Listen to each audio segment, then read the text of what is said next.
Борбор Азиядагы такталган соңку чек ара Кыргызстандын ушул Тажикстан менен гана чектерин аныктай элек болчу деп айтаттар. Анан ушул чек ара маселесинде сиздин пикир кандай болуп атат? Маселени чечип койду деп кыйкырыш бул жеңил нерсе. Эгерде каршылаш тарап койгон талаптардын баарына макул болсо, мындан 30 жыл башта эле чечилет эле. Маселе талашта.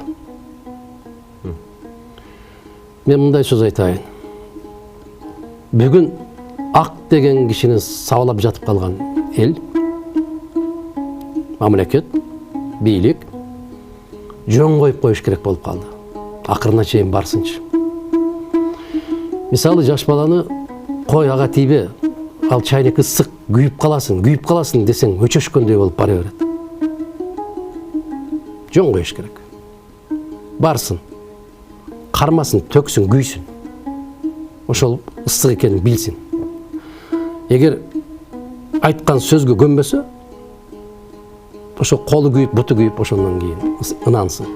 Бизде коом ушундай болуп калды. Коомго айтай бересиң, какшай бересиң, кайра кайрыла бересиң. Коомго баары бир болуп калды. Ошон үчүн тек коюш керек. Бар дагы эмне болсо ошо. Жардан кулап баратса дагы жөн коюш керек. Себеп керемет сөз бар го, айткандын оозу жаман, ыйлагандын көзү жаман. Айтсаң, сен жамансың.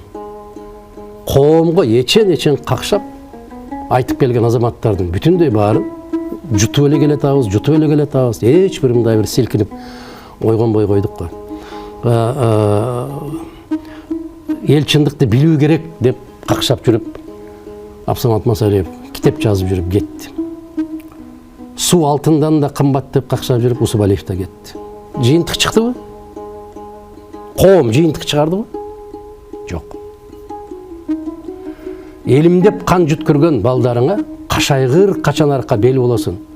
Айланайын, өз балдарыңды, өз кыздарыңды коргоп кала албайсыңбы сен? Не болгон элсиң деп какшап, Дооронбек Садырбаев да кетти. Жыйынтык чыгардыбы?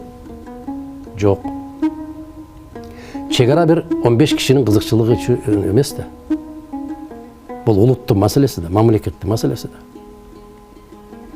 Эгер ошол эл, ошол коом туура болду, жакшы болду деп өпкүлөп бата берип аткан болсо, жакшы болсо жөн коюш керек.